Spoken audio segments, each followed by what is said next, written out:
There were instances where Mamelodi Sundowns was dominating, and then they allowed Cape Town City to get back into the game. But Cape Town City, they started like a house on fire. Jamie Craig, he saw that the wall cracked, and what a thunderous strike, and the keeper had no chance just to stop that one. But nonetheless, I can say that it was a tight affair between the two teams.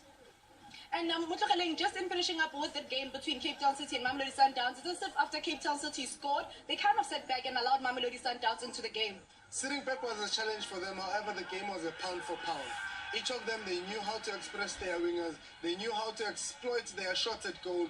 This game really produced the results that we were not expecting, but at the end of the day, they walk out with a point each, and it destabilized Cape Town City in terms of them leading the pack. In this instance now, they need to depend on other results if they stay on top or they do not stay on top. Talking about other results, there were other games all across the country, with particular to this particular day rather of the multi-choice.